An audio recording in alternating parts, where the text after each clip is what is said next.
اعوذ باللہ من الشیطان الرجیم پناہ مانگتا ہوں میں اللہ کی شیطان مردود سے۔ ومن يطع الله والرسول فأولئك مع الذين أنعم الله عليهم من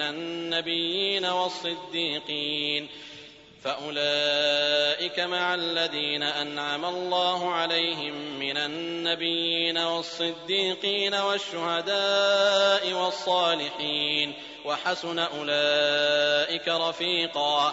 اور جو لوگ اللہ اور اس کے رسول کی اطاعت کرتے ہیں وہ قیامت کے روز ان لوگوں کے ساتھ ہوں گے جن پر اللہ نے بڑا فضل کیا، یعنی انبیاء اور صدیق اور شہید اور صالحین، اور ان لوگوں کی رفاقت بہت ہی خوب ہے۔ من يطع الرسول فقد اطاع الله ومن تولى فما ارسلناك عليهم حفيظا۔ جو شخص رسول کی فرما برداری کرتا ہے تو بے شک اس نے اللہ کی فرما برداری کی، اور جو نافرمانی کرے تو اے پیغمبر تمہیں ہم نے ان کا نگہبان بنا کر نہیں بھیجا۔ فضیلت الشیخ نور الحسن عمر مدنی حفظہ اللہ، جو کلیت الحدیث کے استاد حدیث ہیں اور مسجد ابو بکر کے خطیب بھی ہیں، ان کا موضوع ہے خواتین کے علمی خدمات۔ میں آپ سے گزارش کرتا ہوں کہ آپ آئیں اور اپنے موضوع کی وضاحت فرمائیں۔ ان الحمد لله نحمده ونستعينه ونستغفره ونعوذ بالله من شرور انفسنا ومن سيئات اعمالنا،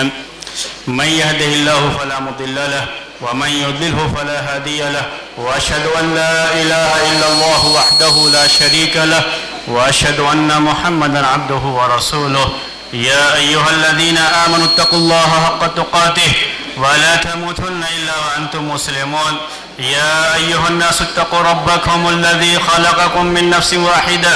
وخلق منها زوجها وبث منهما رجالا كثيرا ونساء، واتقوا الله الذي تساءلون به والارحام ان الله كان عليكم رقيبا۔ يا ايها الذين امنوا اتقوا الله وقولوا قولا سديدا يصلح لكم اعمالكم ويغفر لكم ذنوبكم، ومن يطع الله ورسوله فقد فاز فوزا عظيما۔ اما بعد فان خير الحديث كتاب الله، وخير الهدي هدي محمد صلى الله عليه وسلم، وشر الامور محدثاتها، وكل محدثة بدعة، وكل بدعة ضلالة، وكل ضلالة في النار۔ محترم بھائیوں، ابھی جیسا کہ آپ نے سنا، مجھے آپ کے سامنے خواتین کی خدمت کے تعلق سے، خواتین کی دین کے تعلق سے جو خدمات ہیں اس کے بارے میں کچھ باتیں آپ کے سامنے عرض کرنی ہے۔ یہ موضوع صحیح بات یہ ہے کہ یہ لکھنے لکھانے کا موضوع ہے، تقریر کرنے کا ویسے یہ موضوع نہیں ہے، لیکن پھر بھی چند باتیں آپ کے سامنے اس کے تعلق سے بیان کی جائیں گی۔ سب سے پہلی بات ہمیں یہ ذہن میں رکھنی چاہیے کہ خواتین کا اسلام کی نشر و اشاعت میں، اسلام کی خدمت میں حصہ رہا ہے، اگرچہ کہ یہ حصہ مردوں کی طرح نہیں رہا، کیونکہ اللہ تبارک و تعالی نے خواتین کو جیسے نازک بنایا ہے، ان کا موضوع اور ان کا کام بھی اسی لحاظ سے نزاکت بھرا ہے، اور ان کی صنف نزاکت اس بات کی متحمل نہیں ہو سکتی تھی کہ وہ بھی اس سلسلے میں مردوں کے شانہ بشانہ دین کی خدمات انجام دے سکیں۔ اس کا مطلب یہ نہیں ہے کہ انہوں نے دین کی خدمات نہیں انجام دی ہیں، بلکہ میں کہنا یہ چاہ رہا ہوں کہ خواتین کا حصہ اس میں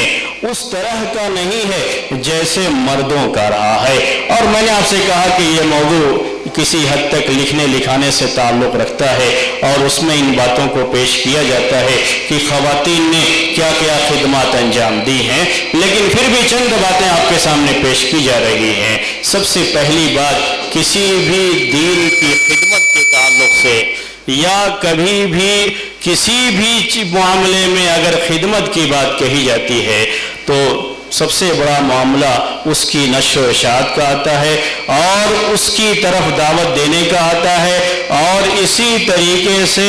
جو لوگ بھی اس دین کو پھیلانے میں مددگار ثابت ہوتے ہیں یا اپنا تعاون پیش کرتے ہیں وہ چیزیں اس کے اندر داخل ہوتی ہیں۔ ہمارا دین اسلام اس بات سے اپنے اندر بڑی اہمیت رکھتا ہے کہ اس دین کی نشر و اشاعت میں تالیف اور تصنیف اور تقریر و خطابت اور اسی طریقے سے دوسری خدمات کے مقابلے میں اس میں عمل کی خدمت زیادہ رہی ہے۔ اس دین کی حفاظت میں عمل کا حصہ زیادہ رہا ہے، اس دین کی نشر و اشاعت میں عمل کا حصہ زیادہ رہا ہے۔ لوگ عمل کرتے رہے، اس دین کے پابند رہے اور ان کے عمل ہی کی وجہ سے اس دین کی نشر و اشاعت بھی رہی اور یہ دین لوگوں میں پھیلتا رہا۔ اللہ کے رسول صلی اللہ علیہ وسلم کو جب رسول بنایا گیا تو سب سے پہلے آپ جب غار حرا سے اپنے گھر گئے تو آپ کا سامنا آپ کی بیوی سے تھا، خدیجہ رضی اللہ تعالی عنہا سے تھا، اور خدیجہ رضی اللہ تعالی عنہا کی اس موقع پر جو خدمت ہے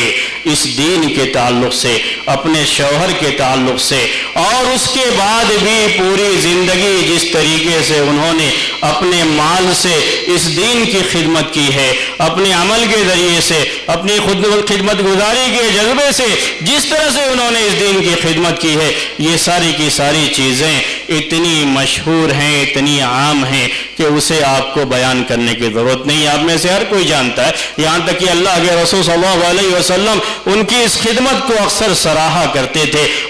اما عائشہ رضی اللہ تعالیٰ عنہ کہتی ہیں کہ اللہ کے رسول صلی اللہ علیہ وسلم کی بیویوں پر مجھے کسی پر اتنی غیرت نہیں آتی تھی جتنی غیرت خدیجہ رضی اللہ تعالیٰ عنہ پر آتی تھی، حالانکہ ان کی وفات ہو چکی تھی اور ان کی وفات کے بعد عائشہ رضی اللہ تعالیٰ عنہ سے شادی ہوئی ہے، دونوں کا ایک ساتھ رہنا نہیں ہوا ہے، لیکن ان کی وفات کے بعد بھی اللہ کے رسول صلی اللہ علیہ وسلم جس کثرت سے ان کا ذکر خیر کرتے، ان کی خدمات کو سراہتے اور ان کی خدمات کا تذکرہ کیا کرتے تھے، اس کی وجہ سے ان کو بڑی غیرت آتی تھی خدیجہ رضی اللہ تعالی عنہ پر۔ اما عائشہ رضی اللہ تعالی عنہ کے بارے میں بھی آپ لوگ بار بار سنتے رہتے ہیں کہ اما عائشہ رضی اللہ تعالی عنہ جن کو اللہ تبارک و تعالی نے غیر معمولی ذہانت دے رکھی تھی، غیر معمولی حافظہ تھا، چیزیں یاد کر لیتی تھی، اللہ کے رسول صلی اللہ علیہ وسلم سے ان کی شادی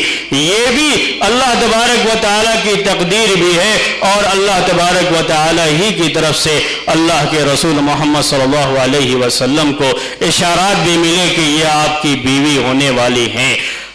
یہ آپ کی بیوی بنی۔ بڑے اعتراضات ان کے اوپر رہے، بڑی کم سن تھی، عمر کم تھی لیکن ذہانت بہت تھی، اور اتنی کم سنی میں اللہ کے رسول صلی اللہ علیہ وسلم سے شادی، جبکہ آپ کی عمر 50 کو تجاوز کر گئی تھی، 50 سال سے اوپر ہو گئے تھے، لیکن آپ کی شادی ہوئی تھی۔ لوگوں نے بڑے اعتراض کیے، بڑے اعتراضات ہوتے بھی رہتے ہیں، ابھی بھی آپ کے سامنے ہوتے رہتے ہیں، لیکن اگر دین کی خدمت کو سامنے رکھیں گے تو یہ سارے کے سارے اعتراض خود بخود ختم ہو جاتے ہیں۔ اللہ کے رسول صلی اللہ علیہ وسلم کی رفاقت کے لیے، اس دین کی نشر و اشاعت کے لیے، دین کو سمجھنے اور سمجھانے کے لیے، خواتین کے مسائل خواتین میں خاتون کے ذریعے سے جانے کے لیے ضرورت تھی کہ اللہ کے رسول صلی اللہ علیہ وسلم کی رفاقت ایک ایسے خاتون کو ملے جو خواتین کم سن ہو، جو سیکھنے کی ابھی عمر میں ہو، سیکھنے کی عمر میں ہو، سیکھنے کی کوئی عمر نہیں ہوتی ہے لیکن پھر بھی سیکھنے کی سب سے بہتر، سب سے جو ہے مناسب عمر جو ہو کہلا سکتی ہے، وہ عمر، اسی عمر میں ان کو اللہ کے رسول صلی اللہ علیہ وسلم کی زوجیت اور آپ کی رفاقت ملی ہے۔ اس عمر میں آ کر کے انہوں نے اللہ کے رسول صلی اللہ علیہ وسلم سے دین سیکھا ہے، اللہ کے رسول صلی اللہ علیہ وسلم سے دین سیکھ کر کے آپ کی وفات کے بعد اس دین کو دوسروں تک پہنچانا تھا، اور دوسروں تک اس دین کو پہنچانے کے لیے خاص طریقے سے خواتین کو یہ دین سکھانے کے لیے ایک ایسے خاتون کی بہرحال بڑی سخت ضرورت تھی جو خاتون اللہ کے رسول صلی اللہ علیہ وسلم سے سیکھی ہیں اور جن کے اندر اتنی صلاحیت ہے کہ دین کو انہوں نے اللہ کے رسول صلی اللہ علیہ وسلم سے براہ راست اتنی اچھی طرح سے سیکھا ہے کہ صحابہ کرام بھی ان کی طرف رجوع کرتے رہے ہوں۔ ابو موسیٰ اشعری رضی اللہ تعالی عنہ کہتے ہیں کہ ما اشکل علی اصحاب محمد صلی اللہ علیہ وسلم حدیث، کہ اللہ کے رسول صلی اللہ علیہ وسلم کے صحابہ کے سامنے جب حدیث کے کسی مسئلے میں کوئی اشکال آتا، کوئی پریشان آتی، تو وہ کرتے کیا تھے؟ اور رجوع کرتے تھے عائشہ رضی اللہ تعالی عنہ کی طرف۔ تو کہتے ہیں ابو موسیٰ اشعری رضی اللہ تعالی عنہ کہ جب یہ عائشہ رضی اللہ تعالی عنہ کی طرف رجوع کرتے تو ان کے پاس اس کا کوئی نہ کوئی حل ضرور پاتے تھے۔ تو اما عائشہ رضی اللہ تعالی عنہ جن کی ذہانت، جن کی کمسنی، اللہ کے رسول صلی اللہ علیہ وسلم کے ساتھ رفاقت، آپ کی زوجیت، یہ ساری چیزیں مل کر کے ان کو علم کا ایسا وافر حصہ ملا کہ وہ دوسروں کے لیے مرجع کی حیثیت بن گئی اور دوسروں کے لیے ایک منبع بن گئی، دین کا ایک سرچشمہ بن گئی جس کی طرف لوگ رجوع کر سکتے تھے۔ بڑے مشہور تابعی ہیں مسروق، وہ کہتے ہیں کہ اللہ کے رسول صلی اللہ علیہ وسلم کے بیان کیے گئے جو فرائض ہیں، یہ فرائض جتنا اچھا علم اس کا عائشہ رضی اللہ تعالی عنہ کے پاس تھا کہ میں نے دیکھا، کہتے ہیں رأیت مشیخۃ اصحاب النبی صلی اللہ علیہ وسلم یرجعون الی عائشہ فی الفرائض، کہ میں نے اللہ کے رسول صلی اللہ علیہ وسلم کے بڑے بڑے صحابہ کو دیکھا ہے کہ یہ عائشہ رضی اللہ تعالی عنہ کی طرف رجوع کیا کرتے تھے، لوٹتے تھے، ان سے سوال کرتے، ان سے مسائل معلوم کرتے، ان سے سوال کیا کرتے تھے، اور یہ صحابہ بڑے بڑے صحابہ ہوا کرتے تھے۔ تو اس طرح کی چیزیں بہت زیادہ ہیں۔ عائشہ رضی اللہ تعالیٰ کے بارے میں آپ سے یہ بات کہہ رہا تھا کہ کم سنی بھی تھی، جس کی وجہ سے بہت مناسب عمر تھی سیکھنے کی، کسی چیز کو یاد رکھنے کی، اور یہی وجہ ہے کہ عائشہ رضی اللہ تعالیٰ عنہ نے دین کا ایک بڑا حصہ یاد کر رکھا تھا۔ محدثین نے ان کی احادیث کی جو تعداد جس کو انہوں نے روایت کیا ہے اس کی تعداد تقریباً 2210 بیان کی ہے۔ صحابہ کرام میں احادیث کو روایت کرنے کے معاملے میں ان سے آگے ابو ہریرہ اور عبداللہ بن عمر رضی اللہ تعالی عنہم، یہی دو ہیں، بقیہ اور کوئی صحابی حدیث کی روایت کرنے میں ان سے آگے نہیں ہے۔ ان کو جو موقع ملا تو انہوں نے دین کو محفوظ کیا۔ دین کو محفوظ کرنے کے بعد ان کو بعد میں یعنی اللہ کے رسول صلی اللہ علیہ وسلم کی وفات کے بعد کافی موقع ملا اس دین کو پہنچانے کا، اور یہ دین جو انہوں نے اللہ کے رسول صلی اللہ علیہ وسلم سے سیکھا تھا، احادیث جو سیکھی تھی، جو اپنی آنکھوں سے دیکھا تھا، یہ ساری چیزیں ان کو تابعین کی جماعت تک اور بہت سارے صحابہ تک بھی پہنچانے کے لیے بہت لمبا موقع ملا۔ اللہ کے رسول صلی اللہ علیہ وسلم کی وفات کے بعد تقریباً نصف صدی یعنی تقریباً 40 پر 8 سال 48 سال یہ زندہ رہی ہیں۔ اللہ کے رسول صلی اللہ علیہ وسلم کی وفات کے بعد کم سنی میں شادی، اس کی حکمت بڑی واضح ہو جاتی ہے جب ہم اس پہلو سے غور کرتے ہیں کہ اللہ تبارک و تعالیٰ نے اپنے رسول کی تعلیمات کو امت تک پہنچانے کے لیے ایک اہم ذریعہ جو آپ کے گھر سے تعلق رکھتا ہے، جو آپ کی بیوی سے تعلق رکھتا ہے، جو آپ کی رفاقت میں وقت گزارنے والی ایک خاتون سے تعلق رکھتا ہے، ان کو اتنا موقع ملا ہے کہ یہ بعد میں اس دین کو دوسروں تک پہنچاتی رہی، سکھاتی رہی، دین میں فتوے بھی دیتی رہی، مسائل بھی لوگوں کو سمجھاتی رہی ہیں۔ تقریباً 40 پر 8 سال تک یہ اللہ کے رسول صلی اللہ علیہ وسلم کی وفات کے بعد زندہ رہی ہے۔ عام طریقے سے خواتین کے بارے میں جب بات آتی ہے تو یہ بھی بڑا مسئلہ آتا ہے۔ خواتین کی بڑی اہم ذمہ داری ہوتی ہے جو گھر سے تعلق رکھتی ہے، گھر کی چہار دیواری سے تعلق رکھتی ہے، بچوں کی تربیت سے تعلق رکھتی ہے۔ جب خواتین اپنی اس اہم ذمہ داری سے اگر تھوڑا بھی وہ انصاف نہیں کر پاتی ہیں تو گھر تباہ ہوتے ہیں، اور اس کی وجہ سے گھر میں بڑی پریشانیاں آتی ہیں۔ خواتین کی گھر کی چہار دیواری میں جو ذمہ داری ہے وہ بھی بڑی اہم ذمہ داری ہوتی ہے۔ عام طریقے سے خواتین، جو میں نے شروع میں آپ سے کہا تھا کہ اس دین کی خدمت میں ان کا حصہ ضرور رہا ہے، لیکن بہرحال یہ اتنا نہیں ہے جتنا مردوں کے حصے میں آیا، جس کی ایک اہم وجہ یہ ہے کہ عورت کی ذمہ داری اس کی گھر کی چہار دیواری میں بڑی اہم ہوتی ہے، اس کی اپنے بچوں کی تربیت کے تعلق سے بڑی اہم ہوتی ہے، اس کی اپنے شوہر کی خدمت اور اس کی اطاعت کے تعلق سے بڑی اہم ذمہ داری عورت کی ہوتی ہے۔ عائشہ رضی اللہ تعالی عنہا کو اللہ تبارک و تعالی نے کچھ اس طرح سے ان کی تقدیر بنائی کہ گھر کی چہار دیواری میں ان کے ساتھ یہ مسئلہ نہیں رہا، اور ان کی اپنی اولاد نہیں تھی، اللہ کے رسول صلی اللہ علیہ وسلم کی بیوی تھی، لیکن چونکہ ان کی اپنی اولاد نہیں تھی اس لیے گھر میں یہ پریشانی بھی ان کے لیے نہیں تھی کہ گھر میں وقت بہت دینا ہے، جس کی وجہ سے جو حصہ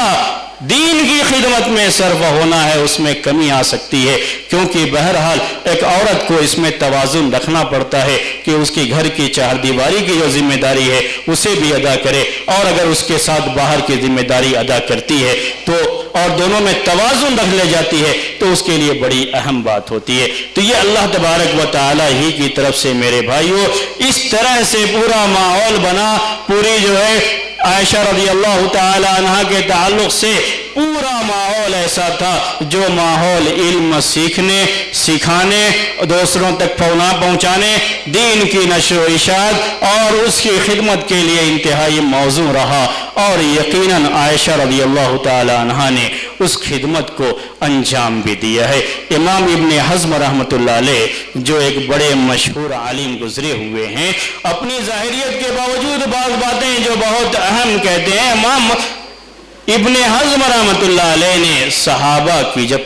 فہرست بنائی ہے، جن صحابہ سے بہت زیادہ دین کے احکام اور فتوے صادر ہوئے ہیں، جن صحابہ نے کثرت سے فتوے دیے ہیں، ان کے کثرت سے فتوے نقل کیے گئے ہیں، صحابہ کی ایک لمبی فہرست انہوں نے دی ہے، لیکن اس فہرست میں سب سے پہلے نام عائشہ رضی اللہ تعالی عنہ کا رکھا، سب سے پہلے ان کا نام رکھا۔ اللہ تبارک و تعالیٰ نے ان کو یہ صلاحیت دے رکھی تھی، اور واقعی معنی میں انہوں نے دین کی وہ خدمت انجام دی ہے کہ سب سے پہلے ان کا نام ہے۔ ایسے بھی کئی مواقع آئے عائشہ رضی اللہ تعالیٰ عنہ کی زندگی میں کہ بعض صحابہ نے بعض باتیں کہیں اور ان کو یہ لگا کہ یہ باتیں صحیح ہیں، تو انہوں نے اللہ کے رسول صلی اللہ علیہ وسلم کے صحابہ پر استدراک کیا اور تعلیق چڑھائی اور کہا کہ نہیں یہ ایسے نہیں بلکہ ایسے ہے، اس کی اصلاح فرماتی رہی، یہاں تک کہ یہ مسائل اتنی تعداد میں تھے کہ بعض لوگوں نے صرف ان مسائل کو جمع کر کے ایک کتاب ترتیب دی۔ امام زرکشی رحمۃ اللہ علیہ جو ایک بڑے مشہور عالم گزرے ہوئے ہیں، انہوں نے ایک کتاب جو تصنیف کی ہے اور اس کا نام رکھا ہے الاصابہ فی ما استدرکتہ عائشہ علی الصحابہ، یعنی صحابہ کے بارے میں صحابہ کی بعض باتوں کے تعلق سے اما عائشہ رضی اللہ تعالی عنہا کا جو سلسلے میں اس مسئلے میں استدراک، یعنی کہہ لیجئے کہ اس پر تعلیق یا تبصرہ جو ان کا رہا ہے اس کو باقاعدہ جو ہے جمع کیا گیا ہے۔ یہ کوئی ضروری نہیں ہے کہ ہر معاملے میں عائشہ رضی اللہ تعالی عنہ کی بات صحیح ہو اور مخالف کی بات غلط ہو، لیکن یہ ضروری ہے کہ ایسے مسائل بھی رہے جس میں عائشہ رضی اللہ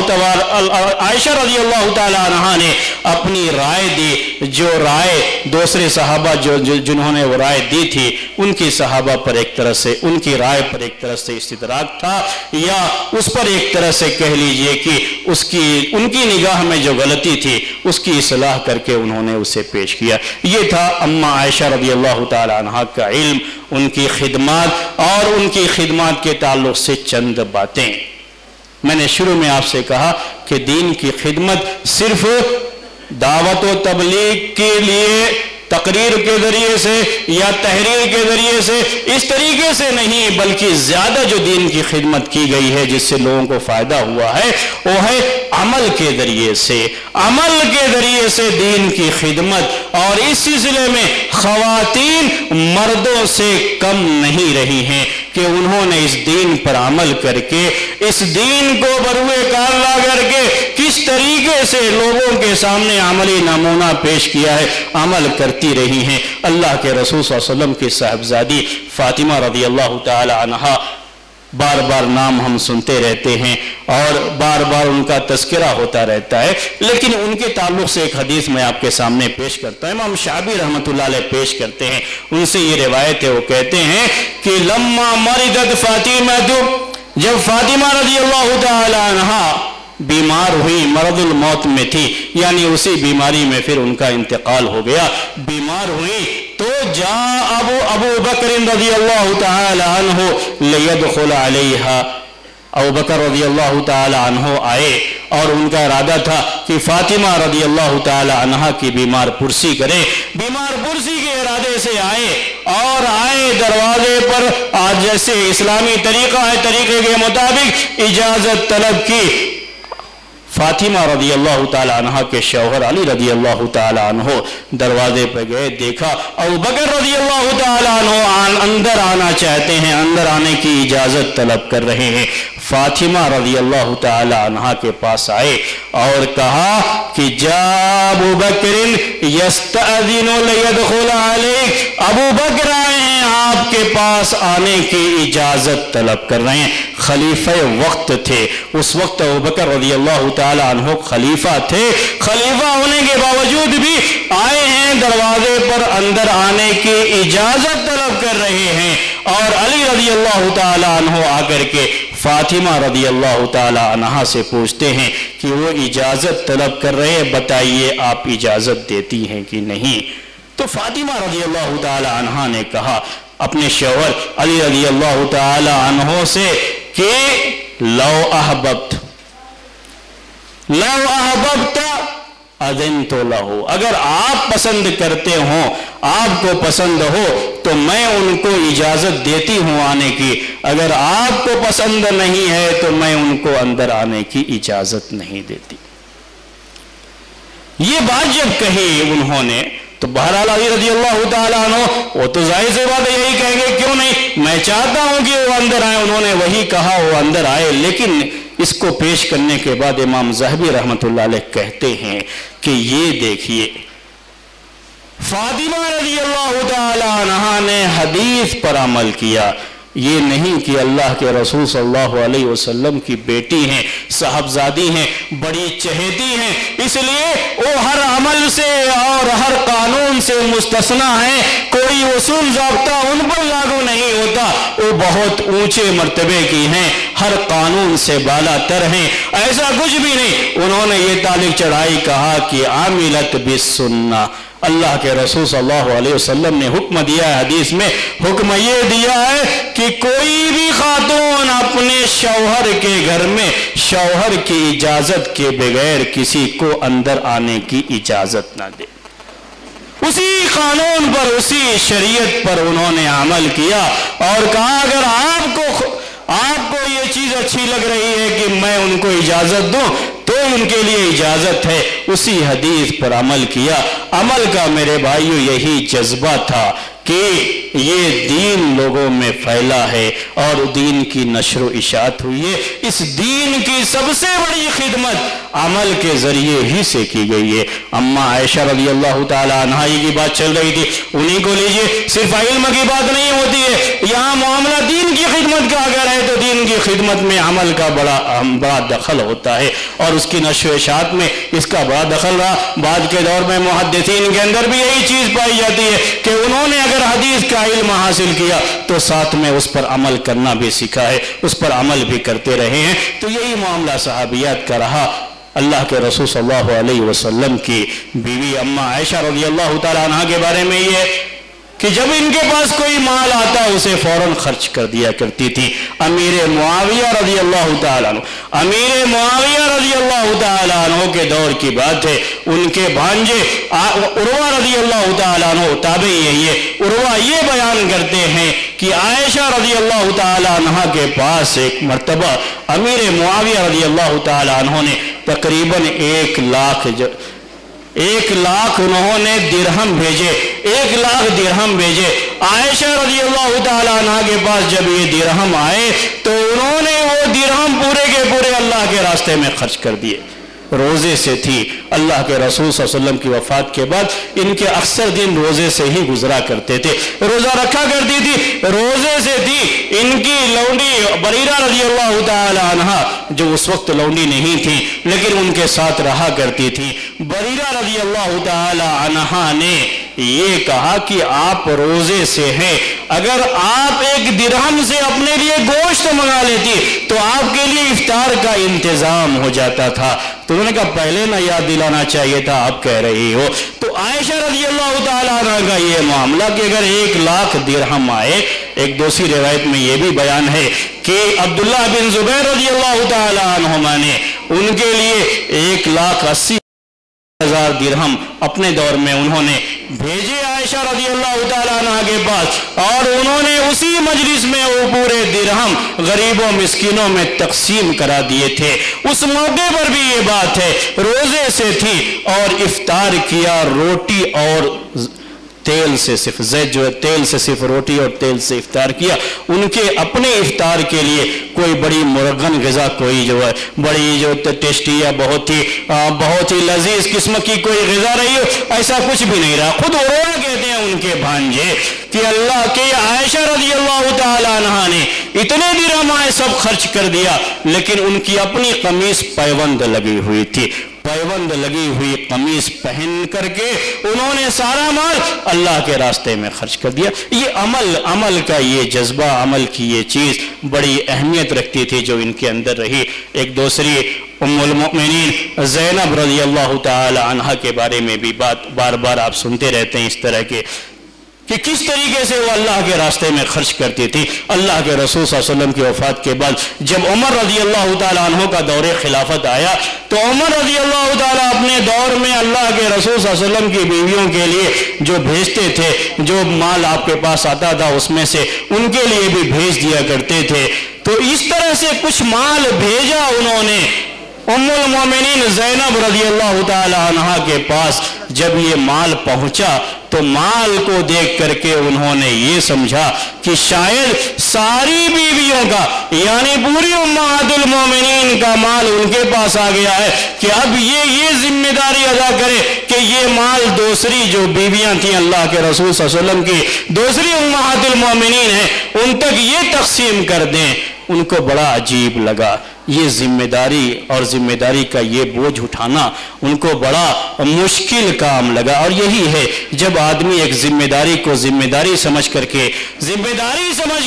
اس کو لیتا ہے تو ہمیشہ اس میں اس کو تکلیف محسوس ہوتی ہے, پریشانی کا احساس ہوتا ہے, کیونکہ یہ احساس رہتا ہے کہ میں یہ ذمہ داری صحیح طریقے سے نبھا پاؤں گا یا نہیں. جب آدمی اسے اعزاز سمجھ لیتا ہے تو پھر اس کے لیے بھاگ دوڑ بھی کرتا ہے اور ایسے کام بھی کرتا ہے جو غیر شرعی ہوتے ہیں. لیکن یہاں معاملہ چونکہ ذمہ داری کا تھا اور یہ احساس کہ کل اللہ تبارک و تعالیٰ کے یہاں اس کے لیے ہم کو جواب دہ ہونا ہے, اس احساس کی وجہ سے انہوں نے کہا کہ کیا عمر یہ سمجھتے ہیں کہ میں ان سے طاقتور ہوں کہ میں اس کو تقسیم کروں ان میں. تو لانے والے نے کہا یہ سب کے لیے نہیں, یہ صرف آپ کا حصہ ہے. اس کے بعد زینب رضی اللہ تعالی عنہا نے کہا کہ پورا مال انہوں نے اس پر کپڑا ڈال دیا کہ اس مال پر ہماری نگاہ نہ پڑے, اور اس کو زمین پر رکھنے کے لیے کہا, اس پر کپڑا ڈال دیا. اور اس کے بعد کہا خادمہ سے کہ اندر ہاتھ ڈال کر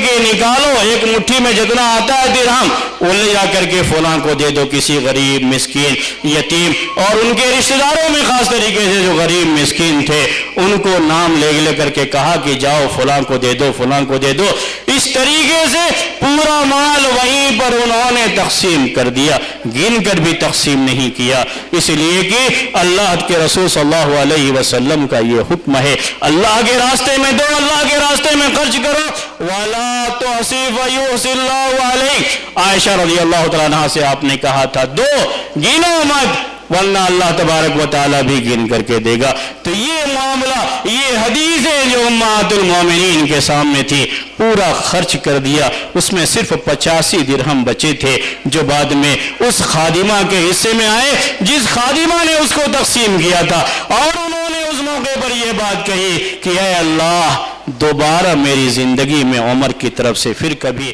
اس طرح کے عطیے نہ آئیں۔ اللہ تبارک و تعالیٰ نے ان کی وہ بات سنی اور ان کی وہ دعا بھی قبول کر لی۔ دوبارہ وقت آنے سے پہلے اللہ تبارک و تعالیٰ نے ان کو وفات دے دی تھی۔ تو یہ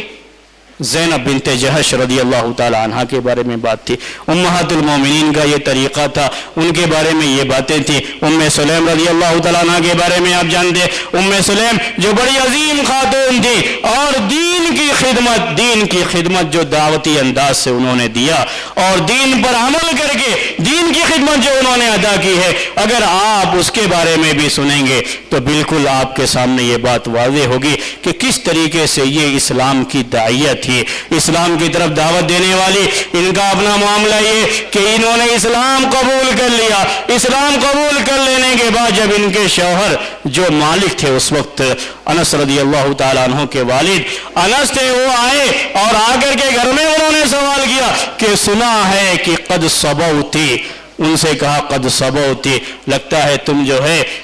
تم نے دین بدل لیا ہے۔ انہوں نے کہا لا بل اسلمت، یا بعض روایتوں کے لحاظ سے بل آمنت نہیں، بلکہ میں نے ایمان قبول کر لیا ہے، میں نے ایمان قبول کر لیا ہے۔ یہ کہا ان کی گود میں انس رضی اللہ تعالیٰ عنہ تھے۔ انس رضی اللہ تعالیٰ عنہ چھوٹے سے بچے تھے، اس چھوٹے سے بچے کو بھی وہ تلقین کر رہی تھی، کلمہ توحید کی کہتی تھی، بچے کہو لا الہ الا اللہ، بچے کہو لا الہ الا اللہ، اور یہ بھی کہ قل اشہد ان محمد رسول اللہ، بچے کہو لا الہ الا اللہ اشہد ان محمد رسول اللہ، بار بار تلقین کرتی رہی۔ انس رضی اللہ تعالیٰ عنہ کی زبان سے بھی یہ کلمے نکلے۔ ان کے شوہر مالک نے جب یہ دیکھا تو کہا کہ لا تفسدی علی ابنی، تم میرے بیٹے کو خراب نہ کرو، میرے بیٹے کو اپنے دین میں کم سے کم داخل مت کرو۔ لیکن انہوں نے بیٹے کی بھی وہ تربیت کی۔ بعد میں انس رضی اللہ تعالیٰ عنہ کا جو مقام ہے وہ آپ جانتے ہیں، اس کے بارے میں آپ جو ہے اچھی طرح سے سب آپ کو اس کے بارے میں علم ہے، اس کے بارے میں تفصیل بیان کرنے کی ضرورت نہیں۔ لیکن ام سلیم رضی اللہ تعالیٰ عنہ نے اپنے بچے کو تربیت کی۔ اس کے بعد معاملہ یہ ہوا کہ ان کے شوہر باہر گئے، دشمن نے حملہ کیا، اس میں ان کا انتقال ہو گیا۔ لیکن جب یہ بیوہ ہو گئی اور ابو طلحہ جو اس وقت ابھی مشرک تھے، مومن نہیں تھے، انہوں نے شادی کا پیغام دیا، تب انہوں نے ابو طلحہ کے سامنے یہ بات رکھی کہ میں آپ سے شادی کر سکتی ہوں، لیکن ابو طلحہ آپ سوچو تھوڑی دیر کے لیے۔ دین کی دعوت دی انہوں نے، ان کو دین کی دعوت دی، یہ دین کی خدمت ہے،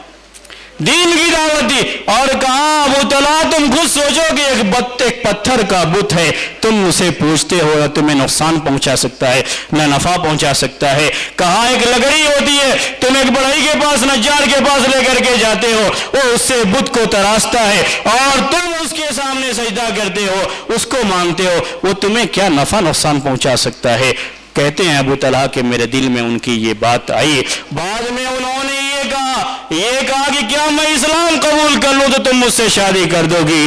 کہا کہ ابو طلحہ اگر تم اسلام قبول کرتے ہو تو تمہارا اسلام کا قبول کرنا ہی میرے لیے مہر ہے اور اس کے لیے میں تم سے شادی کرنے کے لیے تیار ہوں۔ اس طرح سے انہوں نے ان کو اسلام کی دعوت دی، اسلام پیش کیا۔ ام شریک کے بارے میں بھی ایسے ہی بات آتی ہے کہ کس طریقے سے وہ جب اسلام قبول کی مکے میں تھی تو مکے میں رہتے ہوئے وہ قریش کی عورتوں کے درمیان جاتی تھی، گھروں میں جا کر کے ان کے پاس ان کو اسلام کی دعوت دیتی تھی، اسلام کی طرف انہیں دعوت دیتی تھی۔ آخرکار یہ بات کھل گئی تو بعد میں قریش کے لوگوں نے انہیں پکڑا اور ان کے خاندان جو ان کا برا خاندان تھا اس خاندان کی وجہ سے ان کو تکلیف تو نہیں پہنچا سکے، ان کو کوئی سزا تو نہیں دے سکے، لیکن ان کو واپس لے جانے کے لیے جب راستے میں لے جا رہے تھے تو ان کو بڑی تکلیفیں ہوئی۔ میں وہ تفصیلات آپ کے سامنے نہیں بیان کر رہا ہوں، لیکن اللہ تبارک و تعالیٰ کی طرف سے یہ کرم ہوا کہ جو لوگ انہیں لے کر کے جا رہے تھے اور جو ان کو سزائیں دے رہے تھے، تکلیف پہنچا رہے تھے راستے میں، ان کو لے جاتے ہوئے آخر وہی اسلام سے پھر اسلام کو قبول کر لیا، وہی لوگ اسلام سے مشرف ہو گئے اور اسلام کو قبول کر کے اسلام کے حلقے میں وہی لوگ داخل ہو گئے۔ یہ تھی ام شریک رضی اللہ تعالی عنہ۔ بعد کے دور میں بھی تابعیات میں